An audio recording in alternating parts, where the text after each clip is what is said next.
قائد اعظم جب 1935 میں انہوں نے مسلم لیگ کو دیکھا، پتہ تو اگر آپ دیکھیں تو انہیں کافی حد تک آئیڈیا تھا کہ مسلم لیگ کے بہت سارے ونگز جو ہیں اب وہ اپنی پہلے والی اسٹرینتھ میں نہیں ہیں. اچھا، میں آپ کو الیکشن 1936 اور اس سے پہلے کی صورتحال تھوڑی سے پہلے بتاتا ہوں کہ 36 کے الیکشن میں مسلم لیگ کے ایکچوئل آرگنائزیشن بہت لمیٹڈ تھی، اربن ایریاز تک ہے، لمیٹڈ لوگ ہیں.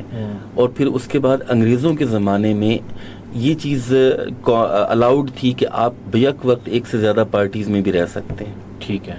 اس لیے بہت سارے لوگ جو ہیں وہ مسلم لیگ میں بھی ہیں اور کسی لوکل پارٹی میں بھی ہیں، اور الیکشن لڑنے کے لیے انہیں وہ پارٹی چاہیے جو ان کو سیٹ ون کر کے دے سکے. بالکل ایسے ہی ہے. 36 الیکشنز میں مسلم لیگ مشکل سے 25% سے بھی کم سیٹیں جو ہیں ون کر سکی. تو جناح نے اس وقت دیکھا کہ مسلم لیگ کی خامیاں کیا ہیں. آپ پہلے لیگ کے سٹرکچر کو دیکھیں. جناح نے جب سٹرکچر کو دیکھا تو پتہ چلا کہ 15 عدد وائس پریزیڈنٹ ہے مسلم لیگ کے اندر. اچھا. فائنانسز ہیں نہیں ہیں، ڈونیشن آتا نہیں ہے، موسٹلی آفسز جو ہیں وہ پڑے ہوئے ہیں، ان کی کوئی ایک آدھ میٹنگ ہوتی ہے، کوئی ڈسپلن ہی نہیں ہے پارٹی کے اندر. دیکھیں پولیٹیکل پارٹی کہاں سے چلتی ہے؟ Discipline, organization. سو سب سے پہلے جو قائد اعظم نے کام کیا وہ یہ تھا کہ 1937 میں مسلم لیگ کا کانسٹیٹیوشن ہی بدلا. ٹھیک. 37 سے پہلے کی لیگ اور 37 دسمبر کے بعد کی لیگ جو ہے یہ دو علیحدہ علیحدہ آپ کو فیز نظر آتے ہیں. اور اس کانسٹیٹیوشن میں ہر چیز کو بائی رولز لے کے آئے. جناح خود کانسٹیٹیوشنلسٹ تھے. قائد اعظم کے بارے میں ان کے حریف بھی یہی کہتے ہیں کہ جناح سے زیادہ کانسٹیٹیوشنلسٹ بندہ ہم نے نہیں دیکھا. اوپر سے وہ خود ڈسپلن تھے. دے وانٹڈ کہ ویسا ہی ڈسپلن جو ہے پارٹی کے اندر آئے. انہوں نے کیا کیا کہ جو نیا آئین بنایا اس آئین میں سب سے پہلا کام یہ کیا کہ کسی کے لیے زیرو ٹالرنس ہے. ٹھیک ہے. کسی بھی پروونشل لیگ کو اگر آپ کے ساتھ رجسٹر ہونا ہے تو انہوں نے 10% مسلم آبادی جو ہے رجسٹر کریں گے ایز ممبر آپ اپنے ساتھ. آپ اپنے آفسز جو ہیں ان کا پراپر ریکارڈ مینٹین کریں گے. آپ جو اپنے فائنانسز ہیں ان کا ریکارڈ ہمیں پیش بھی کریں گے. آپ کی نومینیشنز کنسنسس کے ساتھ آنی چاہیے. اور اس کے لیے انہوں نے سب سے پہلے خود کو سامنے رکھا. جب انہیں کہا گیا کہ آپ لائف ٹائم پریزیڈنٹ بن جائیں لیگ کے، انہوں نے کہا نہیں، میں ایسا بالکل نہیں کروں گا، میں نہیں بنوں گا. ہر سال پراپر الیکشن ہوں گے ہر آفس کے لیے، ہر سال نومینیشن جائیں گی، الیکشن ہوگا، رزلٹ آئے گا، آفس کنٹینیو ہوگا یا نہیں ہوگا. سب سے پہلے انہوں نے خود پہ اپلائی کیا، پھر باقیوں پہ اپلائی کیا. دوسرا جو ایک امپورٹنٹ پوائنٹ تھا لیگ کی، اس کے ساتھ میں جناح کے بارے میں ایک مس پرسیپشن ہے جو کہ ان کے جو حریف ہیں یا جو رائیولز ہیں وہ کہتے ہیں کہ he was dictator of Malabar Hills, کہ مسلم لیگ کو بڑا ٹائٹلی جناح نے کنٹرول کیا ہے. جناح نے ذاتی طور پہ کنٹرول نہیں کیا. قائد اعظم نے ہمیشہ اس کو بائی رولز چلایا ہے، اور وہ رولز جو ہیں اس کے لیے انہوں نے کمیٹیز بنائی. میرا اپنا پی ایچ ڈی کا جو تھیسز ہے میں نے اس میں ان کمیٹیز کی پروسیڈنگز بھی دیکھی کہ ان کو جو انٹائٹلمنٹ ہے وہ ایسی ہے کہ جناح خود بھی ان کو وائلیٹ نہیں کرتے تھے. جیسے میں آپ کو ایک مثال دیتا ہوں کہ جب 1945 اور 46 کے جو الیکشنز ہیں ان کی ٹکٹ ڈسٹریبیوشن ہو رہی تھی تو زیادہ تر جو ٹکٹس ہیں وہ پارلیمنٹری بورڈ ایک ہوتا تھا جو ڈیسائیڈ کرتا تھا کس کو دینا چاہیے. تو کچھ لوگوں نے جناح کو خط لکھا تو کہ ہمیں ٹکٹ چاہیے، ہم نے پارٹی کے لیے اتنا کام کیا ہے. تو جناح نے کہا کہ میں آپ کو ٹکٹ نہیں دے سکتا، یہ کام اس بورڈ کا ہے جو ٹکٹ ایلوکیٹ کرتا ہے. اور مزے کی بات ہے کہ جب جناح نے خود بمبئی سے الیکشن کے لیے نومینیشن فائل کیا تو انہوں نے بورڈ کو اپلائی کیا. جناح خود ڈیڈیکیٹڈ تھے، وہ اپنے لیے بھی وہی ڈسپلن رکھتے تھے. جب جناح 2 دفعہ انہیں بیماری کی وجہ سے چھٹی لینی پڑی تو انہیں مسلم لیگ کے آفس میں باقاعدہ چھٹی اپلائی کی. اپنی جگہ پہ نواب اسماعیل اور لیاقت علی خان کی کمیٹی بنا کے ان کو پریزیڈنٹ آف لیگ کی ساری پاورز دیں. اس کے علاوہ جناح نے ایک سینٹرل کمیٹی آف ایکشن کے نام سے کمیٹی تھی جس میں 6 پرومیننٹ لوگ تھے. ان کے پاس اتنی پاورز تھیں کہ وہ کسی مسلم لیگ کو ڈس ایفیلیٹ بھی کر سکتی تھیں. تو جناب بالکل بھی اپنے لیے نہیں تھا، ان کا صرف میکنزم ایسا ہے جس نے اس پارٹی کو اٹھایا. جب ڈسپلن میں ہر چیز چل رہی ہے، ہر چیز بائی رولز چل رہی ہے، اس میں پریزیڈنٹ اپنے لیے بھی کوئی اسپیئر چیز نہیں لے رہا. جو چیزیں جیسے مسلم لیگ کا فنڈ ہے، اب اینول فنڈ میں آپ کو پیسے دینے تو جناح خود اپنا فنڈ جمع کرتے تھے. مسلم لیگ کے آفس میں. اس کی باقاعدہ رسید جناح کے نام پہ ایشو ہوتی تھی کہ جناح صاحب کے ذمے اتنے پیسے تھے, یہ انہوں نے واجب الادا تھے, ادا کیے ہیں. تو جب پارٹی کو آپ منظم طریقے سے لے کے چلیں گے تو ایکسپینڈ کرے گی. دوسری چیز کیا ہے, دوسرا اس میں فیکٹر تھا جو Indian national Congress it self ہے. 36 میں مسلم لیگ کی فالوئنگ کم تھی. مسلم لیگ کو اکیلی مسلمان جماعت نہیں تھی, چھوٹی چھوٹی ریجنل پارٹیز بھی تھیں. لیکن کانگریس منسٹریز جو ہیں 37 سے 39 تک, انہوں نے یہ ثابت کر دیا کہ ہندو مینٹلٹی ہوتی کیا ہے. 37, 38, 39 میں ان کے استعفے تک مسلمانوں کو احساس ہو گیا کہ کانگریس کے نیچے مسلمان رہنا کتنا مشکل کام ہے. ان کی ودیا مندر اسکیم, گاؤ رکشا اسکیم, اور پھر ترنگا لہرانا, گاندھی جی کی مورتی کو پوجا کروانا, بندے ماترم پڑھوانا, یہ سارا کچھ مسلمانوں کے لیے بیئربل نہیں تھا. 39 میں جناح نے اس کے اوپر کام شروع کیا کہ ہمیں کیسے ایک نیا آئین چاہیے. 35 کے بعد اگلا پروپوزل جو ہے ظاہر ہے 45 میں آتا, لیکن ورلڈ وار سٹارٹ ہوگی. گورنمنٹ ایشورنس دے رہی تھی بار بار کہ ہم آپ کو بعد میں سیٹل کر کے دیں گے, جنگ میں ابھی نہیں ہو سکتا. تو قائد اعظم جو ہے وہ انہوں نے پاکستان کی اسکیم جو ہے وہ لے کے 23 مارچ 1940 میں لاہور ریزولوشن کہ مسلمانوں کو دونوں زونز کو جو ہے انڈیپینڈنٹ اٹونومس بنایا جائے. تو اس اسکیم کے اوپر مسلمانوں کو لگا کہ ہمیں اکٹھے ہو جانا چاہیے کہ اب ہمارے لیے یہ ایک رستہ بچا, اگر کانگریس سے بچنا ہے. تو ان کو اکٹھا کرنے کے لیے اب قائد اعظم کیا کہتے ہیں کہ ہمیں اسلام کے لیے چاہیے, مسلمانوں کے لیے چاہیے کہ ان ریجنز کو آپ انڈین یونین چاہے ان کے اندر یا باہر اٹونومس بنایا جائے. دوسری چیز کیا ہے اس کے بعد لاہور ریزولوشن کے حوالے سے کہ جناح کی جو آرگنائزیشن ہے, انکلوسیو اپروچ, اس میں ہم بعد میں بھی بات کریں گے تھوڑا سا.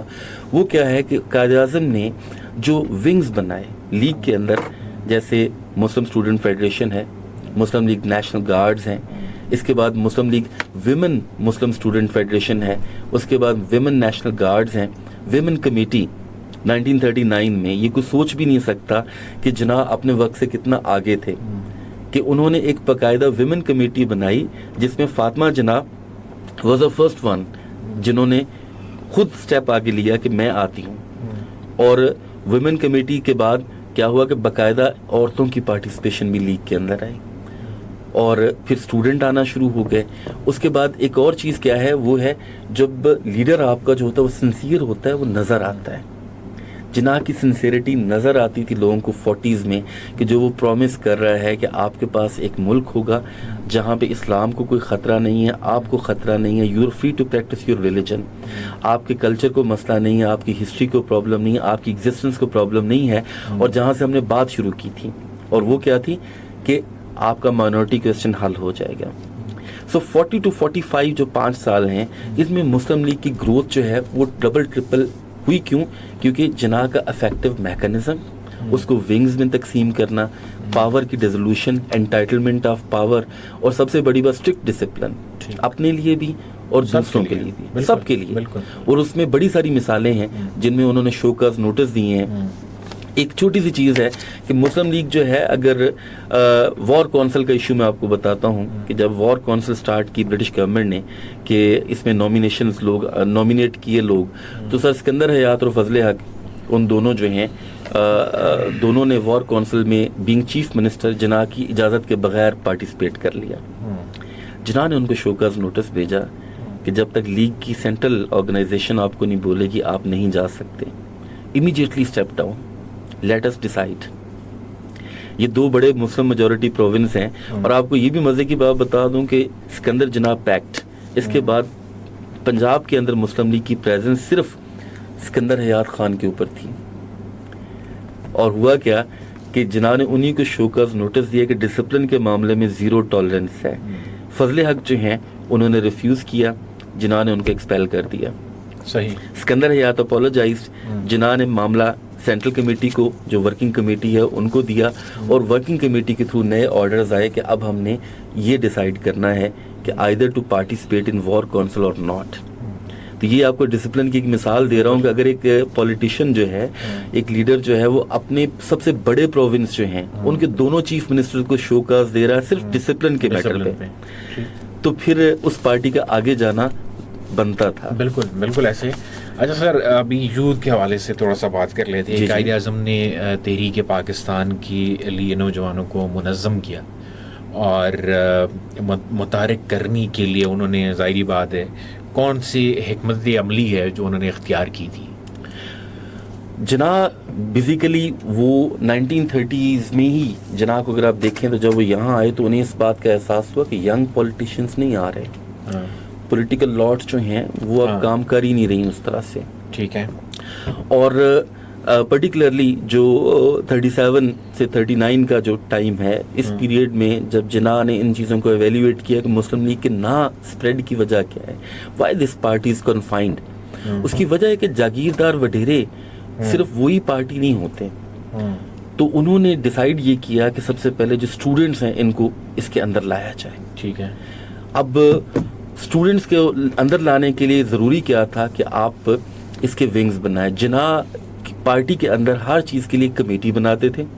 اس کمیٹی کا آگے کام تھا کہ کوئی نیا ونگ سٹارٹ کرنا ہے, وہ ان کے پاس پروپوزل جاتا تھا, پھر اس میں وہ ایڈ آنس کرتے تھے, پھر جناح خود اس کو سپروائز کرتے تھے. تو اس کے لیے انہوں نے سب سے پہلے تو مسلم اسٹوڈنٹ فیڈریشن جو ہے یہ آرگنائز کی. اب اسٹوڈنٹ فیڈریشن جو ہے, ان کے جتنے بھی میں نے ایڈریس دیکھے ہیں تو جناح کا بڑا انکلوسیو سا تھا کہ ان کو ہمیشہ انکریج کرتے تھے. وہ کہتے تھے کہ آپ قوم کا مستقبل ہے, آپ کو چاہیے کہ آپ اس کے بارے میں سوچیں. اب صرف ایک چیز نہیں ہے بلکہ مسلم اسٹوڈنٹ فیڈریشن جو ہے ان کے جو آرگنائزرز تھے دے were part of Muslim league, ان کو پراپر حصہ دیا گیا مسلم لیگ کی ڈیسیجن میکنگ میں بھی. سو انکلوسیو اپروچ سے کیا ہوا کہ نوجوان جو اس وقت تھے, اس وقت جو لوکل پالیٹکس ہوا کرتی تھی یونیورسٹیز کے اندر, وہاں پہ الیکشنز ہوتے تھے ڈفرینٹ باڈیز کے لیے, تو اسٹوڈنٹ جو ہیں انہیں احساس ہوتا تھا کہ ہم بھی کسی پروسیس کا حصہ بن سکتے ہیں. تو اس طرح سے ایم ایس ایف جو ہے that was the first thing جو کہ جناح نے کریٹ کی. اس کے بعد انہوں نے, جیسے میں نے بتایا آپ کو پہلے, کہ ویمن سب کمیٹی بنائی. تو اس میں ذرا خواتین تھوڑی ظاہر ہے کہ وہی تھی جو تھوڑی میچور خواتین تھیں وہی آئیں, لیکن اس کے لیے انہوں نے کیا کیا کہ پھر مسلمانوں کی جو خواتین ہیں ان کو, بچیوں کو آگے لانے کے لیے انہوں نے گرلز مسلم فیڈریشن جو ہے اس کی بنیاد رکھی. اچھا. پھر اس کے بعد مسلم لیگ نیشنل گارڈز, یہ بھی ینگسٹرز ہی تھے اس میں. نیشنل گارڈ اور ایم ایس ایف میں فرق یہ تھا کہ نیشنل گارڈز کے لیے اسٹوڈنٹ ہونا ضروری نہیں ہے. اچھا. ینگ ہونا ضروری ہے, اور ینگ کا تھوڑا ڈیفینیشن بھی 35-40 تک تھا. اب اس میں خواتین اور مرد دونوں کے علیحدہ علیحدہ آرگنائزیشنز بنی, اور ان کے ذمہ تھا کہ آپ نے باقیوں کو موبلائز کرنا ہے. تو اس طرح سے یہ بائی 1940 اور 41 یہ سارا کچھ اسی 2 سالوں میں جناح نے کیا ہے. اور ان کو پھر موبلائز, جیسے میں آپ کو بتاؤں کہ احمد سعید کرمانی صاحب جو ہیں ان کا ایک انٹرویو میں نے دیکھا, تو انہوں نے بتایا کہ ہم 2 اسٹوڈنٹ کے پاس ایک سائیکل ہوا کرتا تھا, ساتھ میں بنے ہوئے چنے ہوا کرتے تھے. تو ہم سائیکل پہ کیمپین کرتے تھے پاکستان کی, گاؤں گاؤں جا کے تو بس نلکے سے پانی پی لیا, تھوڑے سے چنے کھا لیے, اور سائیکل باری باری چلا لیا. اسٹوڈنٹس کو جو ان کا کرزما تھا وہ کھینچ کے لایا, کیونکہ اسٹوڈنٹ ہمیشہ چاہتے ہیں کہ ہمارے لیے سلوشن ہونا چاہیے چیزوں کا, کچھ نئی چیزیں آنی چاہیے. اب وہ جو اولڈ ایک سسٹم یہاں چل رہا تھا انڈیا کے اندر, ٹپیکل جو ہمارے ایک طرف پرنسلی اسٹیٹس ہیں, ایک طرف جاگیردار ہیں, اور درمیان میں ایک اربن ایلیٹ ہے, تو ان کے درمیان سے نکل کے جناح نے ان کو کانٹیکٹ کیا.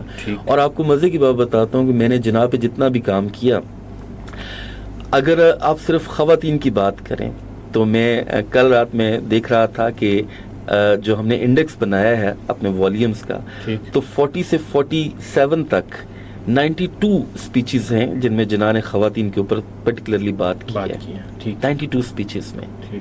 اور یہ تقریباً 50% اسپیچز ہیں جہاں پہ پرٹیکولرلی خواتین کی بات کرتے ہیں.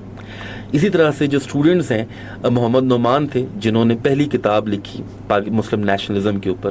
تو نعمان کی اپنی جو اسٹیٹمنٹ ہے وہ کہتا ہے کہ میں جب ملنے گیا تو آئی واز ناٹ ایکسپیکٹنگ کہ جناب مجھے ٹائم بھی دیں گے, کیونکہ ان سے ملنے کے لیے اپوائنٹمنٹ چاہیے. اور لیکن انہوں نے نہ صرف باہر آ کے مجھے اٹینڈ کیا بلکہ مجھے 15-20 منٹ بٹھا کے چائے بھی پلائی, اور اس کے ساتھ میں مجھے سنا بھی.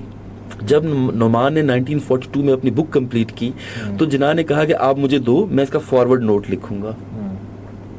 ویسے جناح کبھی کسی کے لیے فارورڈ نوٹ نہیں لکھتے تھے, تو وہ اسٹوڈنٹس کی کیئر کرتے تھے. پرٹیکولرلی جو خواتین ہیں, اگر آپ دیکھیں تو 1941 میں جناح لاہور آتے ہیں تو وہاں پہ بڑا سارا رش ہوتا ہے میٹنگز کا, تو ایک ڈیلیگیشن جاتا ہے جو گرل اسٹوڈنٹس ہوتی ہیں ان کا کہ آپ ہمارے کالج جائیں. تو جناح نے باقی چیزوں کو سائڈ پہ رکھا کہ پہلے میں بچیوں کو دیکھوں گا. ٹھیک ہے, گئے وہاں پہ, ان کی ایک چھوٹی اسپیچ ہے بٹ وہ گئے ضرور اپنے اتنے بزی اسکیجول میں سے بھی. He never decline to any student. اس وجہ سے جو اسٹوڈنٹس ہیں ان کے لیے ایک کرزمیٹک لیڈر بن گئے, اور وہی لوگ جو ہیں وہ پھر آگے فور بیرر بنے. آگے جا کے ہمارا جو ہے فلیگ بیرر جو ہے وہ اسٹوڈنٹ بنا. اب آپ آگے آ کے دیکھیں, اسلامیہ کالج پشاور, علی گڑھ, وہاں پہ لاہور میں اسلامیہ کالجز اگر آپ دیکھ لیں, آپ ڈھاکہ یونیورسٹی دیکھ لیں, ان ساری جگہوں پہ جناح کی اسپیچز میں اگر ہم دیکھیں تو وہ اسٹوڈنٹس کو 3 باتوں پہ سب سے زیادہ فوکس کرنے کو کہتے ہیں.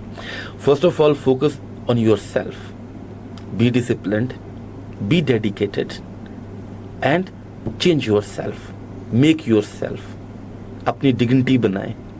دوسرے کہتے ہیں کہ اپنی تھنک اباؤٹ یور نیشن, آپ کی جو قوم ہے آپ اس کو سرو کرنے کے لیے آئے ہیں, you are future of the nation. اور تیسری چیز جو ہے وہ 2 حصوں میں ہے. پہلا, جب جناح نے ان کو کال دی پاکستان کے لیے کہ آپ آئیں اور پاکستان کو پروپیگیٹ کریں, اور دوسرا جب پاکستان بن جاتا ہے تو وہ کہتے ہیں کہ آپ کا کام ختم ہو گیا, فوکس آن یور اسٹڈیز, آپ اپنی تعلیم پہ توجہ دیں کیونکہ آپ نے آگے جا کے اس کو بہتر بنانا ہے. وی ہیو اچیوڈ ون, یہ 1947 46 میں بھی ہے, 47 میں بھی ہے. الیکشن جیتنے کے بعد بھی وہ ایک اسپیچ میں کہتے ہیں کہ ہم نے جو چاہتے تھے وی ہیو اچیوڈ دیٹ.